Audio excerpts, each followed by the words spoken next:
Welcome to my vlog. তো কেমন আছেন আপনারা সবাই? আর আলহামদুলিল্লাহ আমরা কিন্তু ভালো আছি।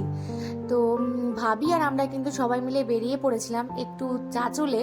ভাবির একটু কাজ ছিল, আর ছোটোখাটো কাজগুলো যেগুলো আগের দিন হয়নি সেগুলো করতে কিন্তু আমরা পরের দিন বেরিয়ে পড়েছি। তো ভাবির প্রথমেই যেটা কাজ ছিল সেটা হচ্ছে একটু চুলটা কাটাবে, কারণ চুলটার আগাটা একটু ফেটে ফেটে গেছিলো। তো বলছিল যে একটু সাইজ করে নেব। তো আমার পরিচিত ওই একটাই পার্লার আছে যেই পার্লারটাতে আমি প্রায় যাই, সেটা হচ্ছে এই বৌদির পার্লার। আর আমি 3 বছর ধরে এই পার্লারেই যাচ্ছি, সেরকম কোনো পার্লারে আমি যাই না। তো এই বৌদির কাছে কিন্তু আমি নিশ্চিন্তে চলে এসেছি। তো আপনারা যদি চাঁচলে প্রথম বা নতুন হয়ে থাকেন আর ভাবেন যে কোথায় যাব, কার কাছে ভালো, তো নিশ্চিন্তে বৌদির পার্লারে যাবেন।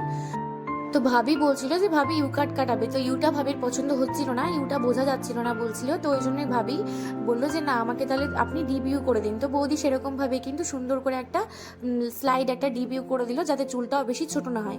আর এই হচ্ছে বৌদির পার্লারের লোকেশন আর গলি। তো আপনারা যারা ভাবছেন যে যাবেন, কোথায় যাবেন, ভয় পাচ্ছেন, তারা কিন্তু চলে যাবেন বৌদির পার্লারে। তো তারপর আমরা সেখান থেকে বেরিয়ে কিন্তু চলে গেলাম প্রাইমার্টে, কারণ ভাবি কিছু শপিং করবে বলে, ভাবি কয়েকটা কুর্তি নেবে। তো সেই জন্যই আমাদের রাস্তায় প্রথমে পড়ছিল প্রাইমার্ট, মানে চাঁচলে 4-5টাই শপিং মল আছে। তো প্রথমে আমরা চলে গেলাম প্রাইমার্টে। তো সেকেন্ড ফ্লোরে আছে লেডিস ওয়্যার, তো সেখানে আমরা সময় নষ্ট না করে চলে গেলাম। আর গিয়ে কিন্তু দেখতে পেয়ে গেলাম অনেক অনেক কুর্তির বাহার। ভাবির কিন্তু সেরকমভাবে কিছুই পছন্দ হয়নি, কারণ ও ভেবে এসেছিল কিছু একটা ফ্রক চুড়িদার টাইপের নেবে। তো ওর মনের মতো কিছুই হচ্ছিল না। আর আমার একটা কিন্তু ব্ল্যাক কাফতান পছন্দ হয়েছিল, কিন্তু আমার এত ব্ল্যাক ড্রেস আছে যে আমি আর সেটা নেওয়ার সাহস করিনি।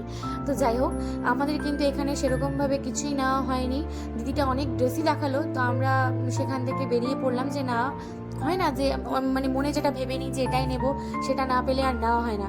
তো সেখান থেকে বেরিয়ে আমরা চলে আসলাম স্টাইল বাজারে, কারণ স্টাইল বাজারের কালেকশনগুলো কিন্তু অনেকটাই ভালো। আর ভাবির এখানে আসা মাত্রই কিন্তু পছন্দ হয়ে গেছে, আর কালারগুলো এত মিষ্টি মিষ্টি ছিল যে না পছন্দ হওয়ার তো কোনো কারণই থাকবে না। তো যাই হোক, ভাবি কিন্তু চলে গেছে একদম ট্রায়াল রুমে ট্রায়াল দিতে। আর আমার এই পিঙ্ক কালারের চুড়িদারটা এত ভালো লেগেছিল, কিন্তু আমি নিতে পারিনি, কারণ আমি অনেক ড্রেস কিনেছি এই রিসেন্ট। তো ওই জন্য আমি আর ওটা নেওয়ার চিন্তাধারাও করিনি, যে দরকার নেই, এত ড্রেস কি করব। তো যাই হোক, আমরা কিন্তু বিল করাতে চলে গেছি। আর আমি এই বোতল দুটো 99-এ দুটো পেয়েছি, তো ওই জন্যই আমি দুটো নিয়ে নিয়েছি। আর বোতল টোতল নেওয়ার পরে বেরিয়ে টেরিয়ে এসে আমরা দেখছি যে একদম স্টাইল বাজারের সামনে এরকম গরু দিয়েছে গোবর করে। তো সেটাই আমি ভিডিওতে নিচ্ছিলাম যে কীরকম একটা বাজে লাগছিল দেখতে, বেরিয়েই একদম গোবর। তো সেখান থেকে আমরা বাজার টাজার করে চলে গেলাম গ্রিল হাউসে, কারণ জাবেদদা গ্রিল হাউসে একবার খেয়েছে, আর ও বলছিল যে ভাবিকে ট্রাই করাবে গ্রিল হাউসে। তো এখান থেকে আমি একটু লাইভ টাইপ করছিলাম। আর আমরা একসাথে থাকলে অনেক অনেক গল্প করি, গল্প আমাদের শেষই হয় না। তো আমরা উইংস অর্ডার করেছিলাম, আর তারপরে লেগ পিসটা অর্ডার করেছিলাম। তো লেগ পিসটা হতে টাইম লাগে, তো দাদা ওই জন্য আগে উইংসটা করে কিন্তু আমাদের 4জনকেই সার্ভ করে দিল। তো জাবেদদা যে অনেক কিছু অর্ডার করেছিল সেটা আমরা জানি না, উইংসের সাথে লেগ পিস, তারপর আবার চিকেন পপকর্নও অর্ডার করেছিল, তো আমরা সেটা জানতাম না। তো জাবেদদাকে আমি বললাম ঠিক আছে, আজকে রিভিউটা তুই দেখ কীরকম লাগলো। তো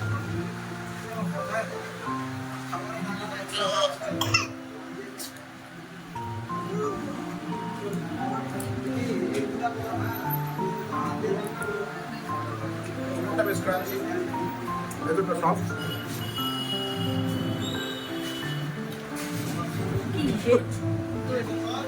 আচ্ছা, ভালো লাগলো কি? আর লাস্টে দাদা কিন্তু দিয়ে দিল আমাদের এই ছোট ছোট ছোট ছোট পপকর্ন। তো যেটা দেখে আমার আর লোভ সামলাচ্ছিল না, মনে হচ্ছিল কখন খাবো। আমি তাড়াতাড়ি করে প্লেটে নিয়ে নিয়েছি আর খাওয়া শুরু করে দিয়েছি, কারণ আমার এই গ্রিল হাউসটা একটা অবসেশন হয়ে গেছে, আমার এত ভালো লাগে। তো সেখান থেকে খাওয়া দাওয়া করে কিন্তু আমরা চলে গেলাম ভাবিকে একটু চাঁচল ঘোরাতে, চাঁচলের একটু রাজবাড়ি টাজবাড়ি। আমিও কিন্তু সেরকমভাবে এগুলো ঘুরিনি, কোনোদিন আসা হয়নি এই সাইডগুলোতে। তো এই হচ্ছে চাঁচলের রাজবাড়ি, যেটা কলেজ, কোর্ট এবং স্কুলে বিভক্ত হয়ে গেছে। তো এটা হচ্ছে নলেজ ইজ পাওয়ার, এখানে লেখা আছে। এটাই হচ্ছে চাঁচল কলেজ, আর তার পাশেই রয়েছে কোর্ট। তো রাজবাড়ি এটা আগে ছিল, এগুলো আমিও ফার্স্ট টাইম একটু দেখলাম। এই দিকটা আমি সেরকম আসি না, কারণ কোনো কারণ ছাড়া কি করতে আসবো। তা আমিও ভাবির সাথে ঘুরছিলাম প্রথমবার। অনেক ঘোরাঘুরি করার পর জাবেদদা বললো যে ঠিক আছে, এবার কিন্তু আমরা রাতের ডিনারটা একটু হালকা ফুলকা করে তারপর বাড়ি যাব। তো সেরকমভাবে কিন্তু আমরা এবংয়ে না গিয়ে এবার চলে এসেছি ড্রাগন হাংরিতে। তো আমি এবার বলছিলাম যে না, এবার ওপরে বসবো, আমি ওপরে কখনোই বসিনি। তো ওপরে গিয়ে আমি দেখছি যে এখানটায় পুরোটাই অন্ধকার, কোনোই লাইট নেই। শুধু সাইডের গ্রিলগুলোতে ওই লাইটিং লাগানো আছে, ওই লাইটিংয়ের আলোতে যতটা যার মুখ দেখা যায় সেরকমভাবে সিস্টেম করা আছে। মানে এখানে বন্ধু বান্ধব নিয়ে আড্ডা দেওয়ার জন্য একদম একটা ভালো এরিয়া, কিন্তু ফ্যামিলি নিয়ে খাওয়া দাওয়ার জন্য মোটেও ভালো না। ওই জন্যই আমরা কিন্তু নিচে আবার চলে আসলাম যে না, ওখানে খাওয়া যাবে না, এখানেই বসবো, কারণ শিহাব অন্ধকারে বিরক্ত হয়ে যাবে। তো আমরা চলে আসলাম নিচে। আর নিচে এসে কিন্তু এখানে আমাদেরকে অপেক্ষা করতে হচ্ছিল। আর ভাবিও মানে ভিডিওতে দেখেছে, প্রথমবার এখানে আসলো। তো এখানে ভাবি আমরা সবাই মানে পুরোটাই ফাঁকা ছিল, লোকজন কেউ ছিল না। আমরা এবার বসে পড়লাম আর অর্ডারটা করব। তো জাবেদ দা, তোকে কিরকম লাগলো চাচুরের ড্রাগন হাঙ্গরি গ্রিল হাউস? আমি ড্রাগন হাঙ্গরিতে এর আগে একবার এসেছি। এটা ছিল না তো, এটা তখন এগুলো ডেকোরেটেড হয়নি, এটা তখন পুরো ওপেন ছিল। মানে উপরে যে সিস্টেমটা দেখলি সেই সিস্টেমটা নিচে আগে করা ছিল। এখন এটা বলে ওটা উপরেই ছিল, এটাকে পরে থেকে ও মানে গ্রাউন্ডে করেছে। গ্রাউন্ডেও ওরকম খোলামেলা পরিবেশ ছিল আগে। এবার এটাকে ক্লোজ করেছে, ওপরে এটা ওপরে খোলাই আছে। আর ভাবি তোমাকে কিরকম লাগলো গ্রিল হাউসের খাবারটা? হ্যাঁ, টেস্টি। ও এমসিকিউ ছাড়া কিছু অ্যান্সার দিতে পারে না, এমসিকিউ স্টুডেন্ট তো। আমাদের মতো আর ওই 16 মার্কের প্রশ্ন লিখে ওরা পড়া হয়নি। এইবার কিন্তু ঝগড়া লাগবে, ভাবি রেখে যাচ্ছে। রেখে যাওয়ার তো কিছু নেই, আমরা 16 মার্কের প্রশ্নের উত্তর লিখে পড়া হয়েছে। এরা এমসিকিউ ছি দেখো। অনেকক্ষণ বসে থাকার পর তারপর একটা দাদা আসলো। আমরা অর্ডার দিলাম যে দাদা তা এতক্ষণ লেট করে, কারণ ওরা এতটাই ব্যস্ত থাকে যে বুঝতে পারে না। তো যাই হোক এসছে ফাইনালি।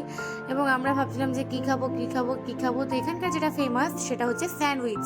তো সেটা তো না খেলেই না, তো ওই জন্যই ঝটপট করে আগে আমরা স্যান্ডউইচ অর্ডার দিয়েছিলাম। আর একটা খাবার বানাতে কিন্তু অনেকটাই টাইম লাগে, একটু অপেক্ষা করতে হয়। এটা কিন্তু এই রেস্টুরেন্ট বলে না, যে কোনো রেস্টুরেন্টেই অপেক্ষা করতে হয়। তো ভাবিকে আমি জিজ্ঞেস করছিলাম যে তুমি কি খাবে, তো ভাবি বলছিল সবাই যেটা খাবে আমিও সেটা খাবো। তো আমরা গ্রিল হাউসে জল টল কিছু খাইনি, তো সেই জন্য আমরা প্রথমে একটা জলের বোতল নিয়ে নিয়েছিলাম।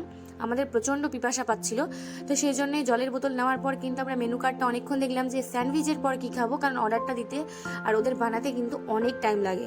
তো জাবেদদা দেখছিল কী খাবে সেরকম করে অর্ডার দেখেই যাচ্ছে ও, আর সবাইকে জিজ্ঞেস করছে। তো সবাই ওকে মানে পুরোটাই ওর উপর ছেড়ে দিয়েছে, তুই যা খাবি আমরাও সেটাই খাবো।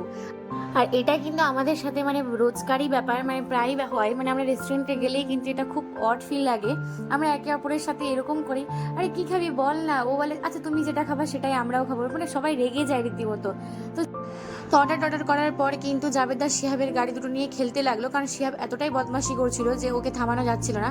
তখন জাবেদদা বললো যে দেখো আমি তোমার গাড়ি দুটোকে কীরকমভাবে চালাচ্ছি, সেটাতেও ও থামছিল না। তো জাবেদদা ওকে খেলা দেখাচ্ছিল যে এরকমভাবে রেস করে, এরকমভাবে খেলে, কিন্তু ছোটো বাচ্চা তো কিছু বুঝতে পারে না ওগুলো, ওর সাথে ও শুধু গাড়ি নিয়ে খেলে আর গাড়িগুলো ভাঙে। তো জাবেদদা অ্যাকচুয়ালি এক পর্যায়ে এসে বিরক্ত হয়ে গেছে যে এতক্ষণ অর্ডার দিয়েছি কিন্তু এখনও আসছে না, আর আমরা সবাই ওর সাথে বিরক্ত হয়ে গেছি যে কখন অর্ডারটা আসবে। তো যাই হোক ফাইনালি দাদা আমাদের নিয়ে আসলেন স্যান্ডউইচ।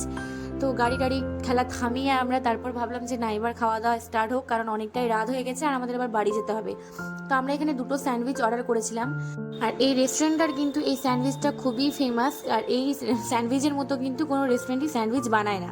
তো যাই হোক এটা এখানকার একটা ফেমাস ব্যাপার, মানে আসলে পরে এই স্যান্ডউইচটা সবাই ট্রাই করে। তো স্যান্ডউইচটা আমরা এখানে খাচ্ছিলাম, আর এটা ভেজ স্যান্ডউইচ ছিল। আর তারপর জাবেদদা বললো যে একটু তন্দুরি খাওয়া যাক। তো 200 টাকায় আমরা এই পিস পেয়েছিলাম তন্দুরির, যেটা আমাদের পুরো মানে আপসেট করে দিয়েছিল। মানে জাবেদদা পিসটাকে দেখছিল আর মানে দামটাকে দেখছিল যে সত্যি এটার সাথে কি এটা মানায়। মানে 200 টাকায় এই কটা পিস, তাও আবার সাইজ দেখলে তো মাথায় খারাপ, এই ছোট ছোট সাইজ, মানে একটু বড় হলে তাও ঠিক ছিল। তো জাবেদদার মুডটা পুরো অফ হয়ে গেছিলো যে এরকম সাইজ তো এটার সাথে একদমই ভালো লাগে না ব্যাপারটা। তো যাই হোক কিছু করার ছিল না, সবার নিজের ক্রাইটেরিয়া। তারপর আমরা কিন্তু একটু নিয়ে নিয়েছিলাম বাটার নান, চিকেন কষা। তো পেটে কারো জায়গা ছিল না, কিন্তু রাতের খাবারটা খেতে হতো, আর ভারী খাবার না খেলে কিন্তু কিছুক্ষণ পর আমাদের আবার খিদা পেয়ে যেত। তো ওই জন্যই আমরা বাটার নানের সঙ্গে নিয়ে নিয়েছিলাম চিকেন কষা, কারণ অল্প অল্প করে ভেবেছিলাম সবাই খেয়ে নিব। কিন্তু ভাবির ব্যাপার ছিল যে আমি এত কিছু খাওয়ার পরেও কিন্তু লাস্টে ফুচকাটা আমি খাবই। তো ভাবিকে সেরকমভাবেই ফুচকা আমরা খাইয়েছি, কারণ না খেলে ও পুরো রাগ করতো, আর ও বলে দিয়েছিল আগে যে যত কিছুই হয়ে যাক আমি কিন্তু ফুচকা খাবো। ওই জন্য ও নানটা কম খেয়েছিল যাতে ও ফুচকা খেতে পারে। আর বাড়ির জন্য নিয়ে নিয়েছিলাম মোমো, কারণ সবাই গ্যাস আছে, মানে সবারই গ্যাস আছে, এবার যদি অন্য কিছু নিই তো গ্যাস হয়ে যাবে, অনেকে খাবে না। তো সেই জন্যই আমরা রিস্ক নিইনি, মোমো নিয়ে নিয়েছিলাম। আর সেটা নেওয়ার পর কিন্তু আমরা চলে গেছিলাম ইমরানদার কাছে, কারণ অ্যালবামটা আমরা কিন্তু আগের দিন পাইনি, আর ভিডিও যেগুলো মানে পেন ড্রাইভটা দিবে ইমরানদা সেটাও কিন্তু দেওয়া হয়নি আমাদেরকে। তো ওই জন্য আমরা চলে গেছিলাম। আর আন্তার এখানে এডিটিং করে একদম বাড়ি যাওয়ার জন্য রেডি হয়ে গেছিলো। তো একটু আমাদেরকে দেখালো ভিডিওস।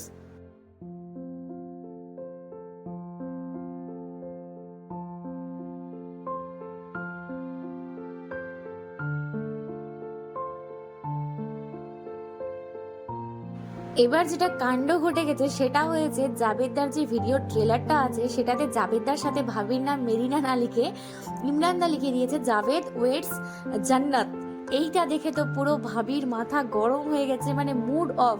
এখানে ইমরান দা ওটাই ঠিক করছে যে আবার wedding story Javed and Marina, কিন্তু প্রথমে ওটা ইমরান দা জাবেদ ওয়েটস মানে জান্নাত করেছিল, মানে ওটা ট্রায়াল দেওয়ার জন্য এমনি একটা মিলিয়ে নাম রেখেছিল, সেটা ও এডিট করতেই ভুলে গেছে।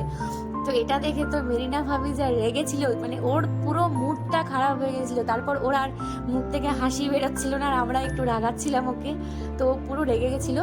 তো আমরা এই ভিডিও ক্যাসেটগুলো দেখছিলাম, কারণ এগুলোর সাউন্ড দিলে মানে ইমরান দা খুব সুন্দর সুন্দর গান লাগিয়েছে, আর এই গানগুলো যদি আমি আমার ভিডিওতে দিই তো একদম কপিরাইট চলে আসবে, যেটা আমি একদমই চাই না। তো এই ভিডিও দেখার পর আমরা ভাবছিলাম যে ঠিক আছে আর এখন দেখবো না, কারণ অনেক অনেক মানে 10টা বেজে গেছিলো রাতে, আর আন্তারও অনেক টায়ার্ড হয়েছিল, ও বাড়ি যাবে। তো আমরা তখন বললাম যে ঠিক আছে তুমি আমাদেরকে পেন ড্রাইভ এবার দিয়ে দাও, অ্যালবামটাও দিয়ে দাও, আমরা বাড়ি গিয়ে দেখবো। তো এই হচ্ছে সুন্দর সুন্দর ভিডিও ক্লিপসগুলো। তো আমরা এবার এখান থেকে এটা নিয়ে কিন্তু বাড়ি চলে যাব, আর দেরি না করে। কিন্তু আমরা এতটাই খাবার খেয়েছি যে সেটা হজম করার জন্য আমাদের কোল্ড ড্রিঙ্কসের দরকার। তো মিলন কিন্তু ওটাই নিতে চলে গেছে, কোল্ড ড্রিঙ্কস। তো এই কোল্ড ড্রিঙ্কস খেয়ে কিন্তু আমরা বাড়ি চলে যাব।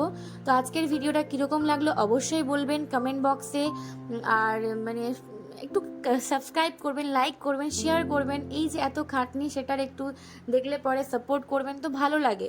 তো আজকের জন্য এতটুকুই, সবাই ভালো থাকবেন, টাটা।